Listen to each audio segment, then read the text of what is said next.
Welcome to Free Favor. I'm Luke and Breedlove. This is our On the Couch. This is our first segment of On the Couch, and we have the champ, Justin DeLoach, with us in the house. What's going on, man? How you doing, buddy? I'm good. I'm good. Nice. Tell me a little bit about yourself, man. Where'd you grow up? Oh man, I'm Justin DeLoach from Augusta, Georgia. Born and raised. I graduated from Butler High School. Butler. Yeah, Butler, man. Nice. South side of Augusta.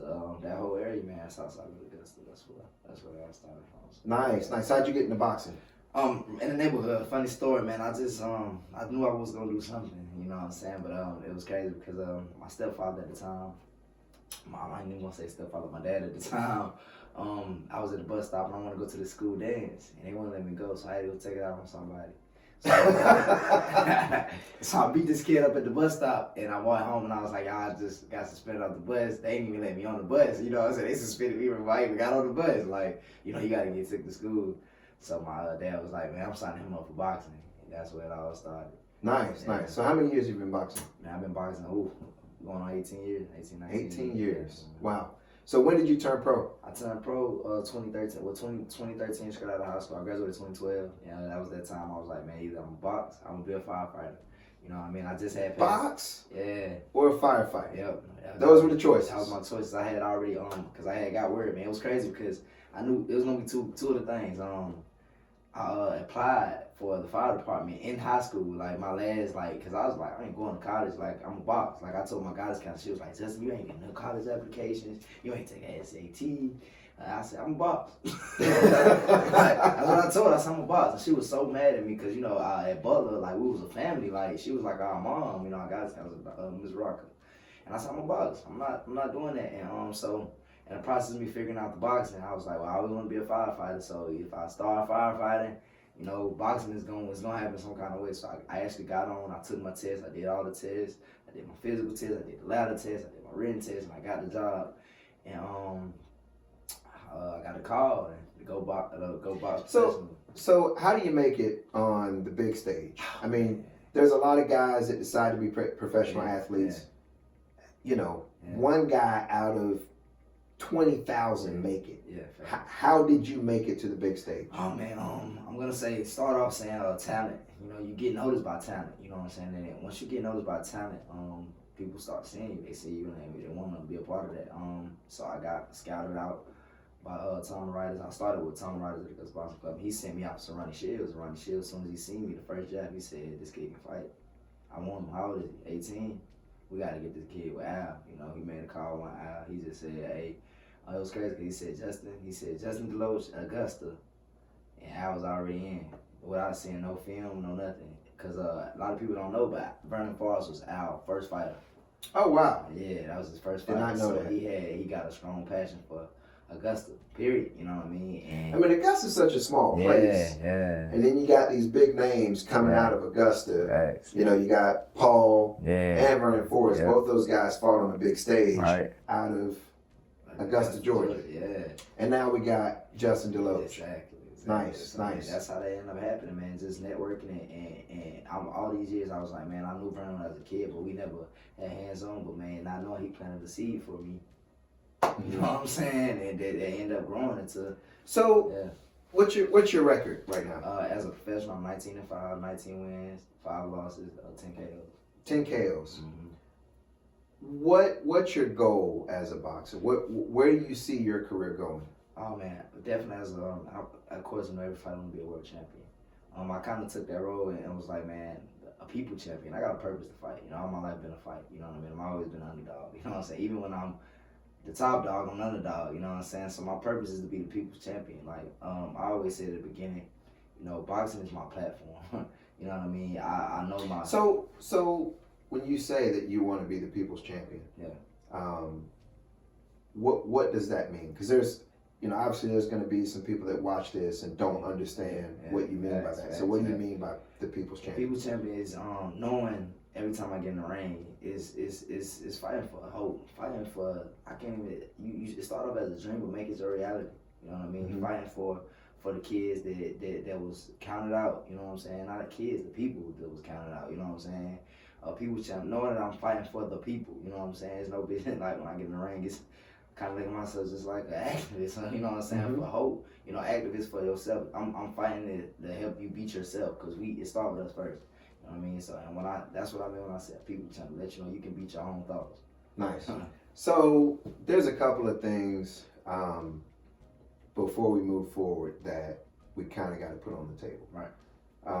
One, this platform is about teaching people how to live their full life. Right. In order to do that, the first thing we have to do is we have to understand one thing, and that thing is that we are completely in charge of everything that we experience. And that's a tough thing to admit because it means all the bad things that you experience in life, you created those things. All the good things that you experience in life, you created those things. So in order for us to move forward, I'm going to ask you to commit to understanding that you are responsible for everything that you experience. Yeah, definitely. So before we move forward, are you willing to commit to admitting that you are responsible for everything that you experience? Man, before this interview, I was already committed to that. Gotcha, You know what I'm gotcha. saying? So, So you said that your goal is to become a world champion. When are you going to accomplish that? Today. Today. Yeah. Nice. Yeah. Nice. You don't need a year, 2 years, 3 years. Yeah, I need today. Today's the day. Yeah, today's Nice. Yeah. So I want you to watch a clip. It's of you, obviously. But I want you to take a look at it and then kind of reflect on what was going through your mind, what the experience was like, and what you saw. Yeah.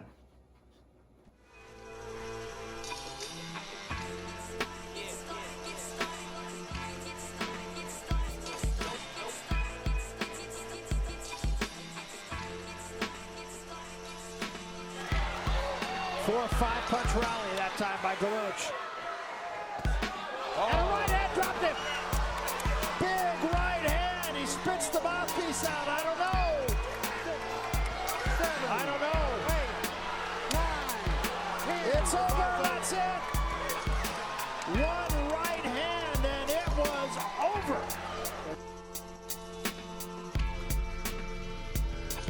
Who are looking to make their way up the ladder here and see if they can.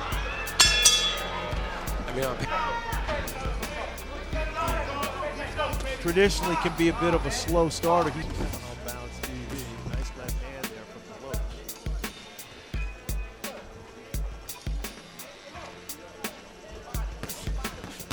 Everyone always says, oh, DeLoach caught no doubt. DeLoach buckler. DeLoach catches him, and now he's trying to go to work.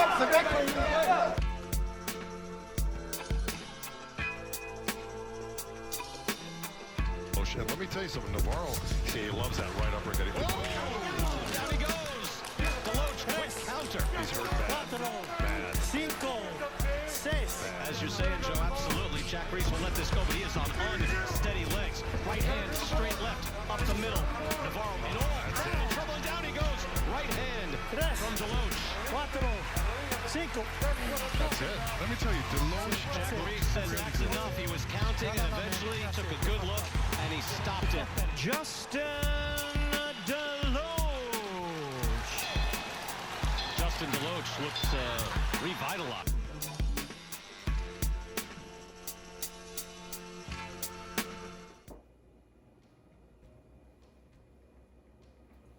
Man, that was incredible. Man, the energy you have, the confidence you had, man, just amazing. So what is it like watching yourself on that kind of platform, on that kind of stage, you know, with that kind of prowess? Oh, man, honestly, it's been a long time since I sat back and watched me. And I'm literally tearing up. It's crazy. It's like, that's me, you know what I'm saying? Like, my sons always be like, man, my daddy fight on TV, and I'm always in there, so I don't ever get a chance to sit back and watch me. Mm-hmm. And just seeing that, just like, wow, you know, I can take you to everything I did them days to get to them days, you know what I'm saying? And as I'm processing, I don't want to get ahead of the interview, so I'm going to just say, like, it's just amazing seeing that Justin DeLoach, you know what I'm saying? And it's like, it started. What's interesting is that guy is the guy that you walk around with every day. Yeah. The guy that's full of energy, the guy that's always smiling, the guy that's just, like there's one spot where you were walking into the ring and you were kind of dancing on your way into the ring. Yeah. And there was no question that the other guy was in trouble. So, let me ask you, so you got 5 losses. Losing on that kind of stage, what does that feel like? Oh man, it's something that helps me be a man. Dealing with embarrassment, you get knocked out, it don't hurt. You don't feel it. It's the humiliation Afterwards. So once I conquered that, it can't nothing stop me. I talked to a couple people and I used to say like, I take my losses in person. You know what I'm saying? Mm-hmm. You got a great career. You know what I'm saying? You might take a loss and nobody sees it. I take a loss, the whole world sees it. Until I can get. So what goes through your mind the day after a loss? The day after a loss is man, I remember the first time I lost big. The first thing that was through my head is like, man, they gonna laugh at me. I took a page out of a movie, and I stuck with this and I created this. I call it the 8 Mile effect. Mm-hmm. And the only reason why Eminem won the battle because he went to himself first. Mm-hmm. So after I lost him the thing, got him more. I got on and I started talking to my fans, the ones that genuinely cared about me. And I just remember in my head, I am a bum. I do live in the you know what I'm saying? Like, look, y'all, this is what it was. Yeah. You know what I'm saying? Like, I'm gonna go to it. Y'all ain't gotta tell me. You know what I'm saying? So let me ask you, because you committed to owning all of it. All of it, yeah. You create all of it. Yes, exactly. So do you believe that you created the loss? Yeah, definitely. And completely 100% control. Like, take 100% responsibility. So when you say you take responsibility, do you mean because I didn't prepare, or because I didn't perform the way I should have, or do you feel like you created that, as if I gave you a magic wand and you said, I'm going to create a loss, bam, and that's what I did? Yeah, that's my first loss, my very first loss. I fought a guy, Cesar Navarro. Mm-hmm. I seen him get knocked out before I got knocked out. I seen it. Right there, I planted it. You feel me? Mm-hmm. So in the back of my mind, I seen it was a movie, and I quote this a lot, and it helped me understand what I've done. And it was they was playing cards, and the person lost because they was playing not to lose instead of playing to win. Right. You know what I'm saying? That's what I did. So when I go in there, keep that part, playing not to lose, because we'll come back to that. And right then and there, I created that. I created that thought. You know what I'm saying? One of my mentors and my counselors tell me, your mind, you create it in your mind first. So your mind is way faster than the physical. Mm-hmm. So if you see it in your mind, it's already gonna happen. Mm-hmm. And you just put your body through it. So why do you think that is? Like, why do you think seeing it in your mind causes it to happen? Because I believe we're energy. You know what I'm saying? We create our energy. I had a wise amateur coach who used to say, if you waiting on it to happen, it's not gonna happen. Create the energy. Energy is created. Mm-hmm. I'm just, you know what I'm saying? I remember they say, I'm just waiting on my blessing. Well, you're gonna keep waiting. You know what I'm saying? You gotta go get it. You know what I mean? And that's why I feel like, in the same way it works, we're going to get a blessing or going to get that, you can go get the negative. Mm-hmm. You know what I mean? You set yourself up for that. And I feel like, my losses, a lot of the times I set myself up from not preparation, bad decisions, unqualified things in my life that me and you discuss, you know what I'm saying? And guess what? Who that all falls on? The man in the mirror. Gotcha. So we're going to watch another clip. I want you to watch this clip and then kind of reflect on what was going on in your head at that particular moment.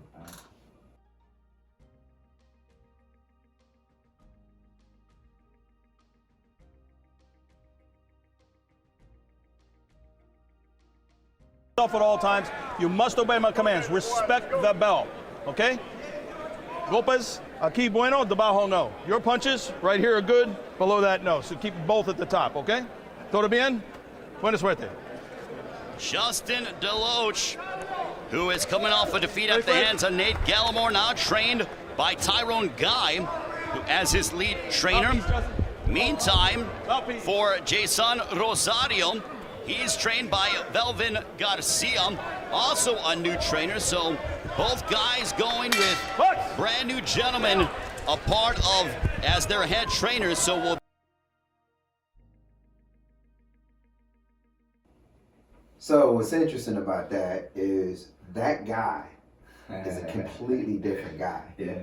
The passion wasn't there. Yeah. The energy wasn't there. It seemed as if that guy was concerned. His head was. He wasn't the same. He wasn't the same guy. The same guy, exactly. And clearly my mouthpiece wasn't in my mouth. I wasn't gonna say that part. I was gonna let you say that part. That guy right there. That's when it started. The doubt. The doubt. The doubt. So, what was the outcome of that fight? I lost. You lost. Went 10 rounds. Lost on the scorecard. I got knocked down 2 rounds. Mm-hmm. Boxing beautifully. So let me ask you something. Because you have fights where you lose, right, and then you have some fights where you lose. Yeah. I saw that fight, and you beat that kid up, man. Mm-hmm. You beat that kid up. Mm-hmm. But it seemed like no matter what you did, you were looking for the failure. Not that you wanted to fail, but you were waiting for the wheels to come off. Yeah. Completely not understanding, like, forgetting where I was, you know what I mean? Like, literally, I ended up, getting a sports therapist because I was playing out in the fight, like, not knowing, you know what I'm saying? And that's the Justin DeLoach that that's the one I'm like, nah, you ain't gonna win no more, you know what I'm saying?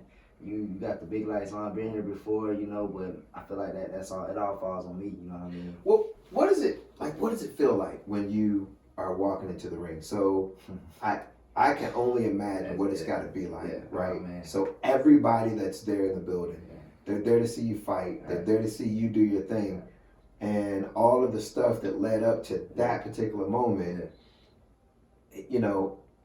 You gotta have all that weight on your shoulders when you walk out of that tunnel and you see all of those people and the cameras and the lights and the big show. How do you stay sane? I call it. I love lights. Love them, like, we set the mood, and the lights are important because when you're walking out, like, it's like black diamonds. Mm-hmm. That's all you see. You don't see nobody. You just see black diamonds. Yeah. Mm-hmm. They see is the ring, and going to that, like, that's the most important part. One of the most important part, walking to that ring, because you think about, did I run? Why did I get up at this time to run? Why did I do? You know what I'm saying? And you didn't do what you were supposed to do, which, once again, you're responsible for that. So, I had another clip to show, but it's another clip of you pre-fight, and you can tell that you are just not the same guy. Mm-hmm. So the clips where you are not that guy, right, and the one where you are the happy-go-lucky Justin, mm-hmm, what's the difference? Like, what takes place that causes you to be the happy guy that is going to destroy who's in front of him, and the guy that is not sure if he should be there? What's the difference between those two? What's causing that? Proper preparation. Having the right people around you, helping you actually be a world champion, See, I think you're wrong, man. I think that I don't think it has anything to do with any of that. Okay. One of the things I do is I study people that are great. Right. And the one thing I found is that people that are great, they're great no matter what. It doesn't matter if they play basketball, if they play football, if they run track, if they drive race cars, if they sell cars, if they sell shoes. It doesn't matter what they choose to do. People that are great, they're great no matter what. Wow. I was watching a story on Ron Artest. Okay. He played for LA, played basketball for Los Angeles Lakers. And Ron Artest said that whenever he had a game against a tough opponent, he would watch so much film that he would memorize the tempo of how they bounced the basketball. So he knew when the guy was going to go right. He knew when the guy was going to go left, based on the sound of the basketball. Wow. He said that I knew if he was going to go right before he did, because his body would say, I'm going to go right, right? And then he would set up for that. And it made Ron Artest one of the best defenders in the league. Wow. You know, guys that are great, they are great no matter what they're doing. Yeah. Right? That's right. But those guys have no doubt. They have no doubt. I told you that you are in charge of everything that happens. The reason that you had, you know, those challenges is because you were focused on that, right? So if you agree that you are in charge of everything that you experience, if you agree that thoughts become things, if you agree to that, then you created those scenarios. The biggest mistake that we make is the factor of not, right? When you say not or don't or I hope it doesn't, Curse words. The real curse words. The real curse words. Yeah. What this power that we have, this ability to create, it doesn't understand lack. It doesn't understand not. So if you say, man, I hope I don't get sick, right? That power that you have, whether you believe you have it or not, you have it. That power that you have, it doesn't understand the don't. So if you say, I hope I don't get sick, if you remove the don't, what you say is, I hope I get sick. And what you create is you getting sick, right? So that's how it works. So if you get in the ring and you were like, man, I hope this guy doesn't catch me. He's right. You are going to create a scenario where he catches you. That happens every time. And it's crazy. That's why when I look at you before the fight, I can tell whether you're going to be successful or not. I can tell if you're in there, I'm in here to get this guy out of here and go home. Or if you're in there, this is my chance. I don't want to blow it. Wow. You understand what I'm saying? And when you get in there with that mindset, it takes me to all those fights. Yep. That's exactly. When you said that, it just took me to those 5 fights that I did lose, and the fights where I'm gonna beat this boy. You know what I'm saying? Yeah. Next time on the Couch with Justin DeLoach. One of the things I struggle with is getting people to understand that they have this power to begin. Because people don't believe it. I said that because of the other 2 fights, I wanna actually beat up somebody. Okay. Like, hey man, listen. I wanna beat you up for the 2 fights. I just wanna show y'all go team. But you could beat them up for 11 rounds and then send them home. But you can beat them up for 12 rounds and just let them know I'm better than you. What do you think happened? He went to jail. He went to jail. He went to jail. Man, when he didn't show up for work on Monday, I knew what happened. I was like, well, hopefully he'll get out of here in time. He'll get out of there in time to call me before lunch.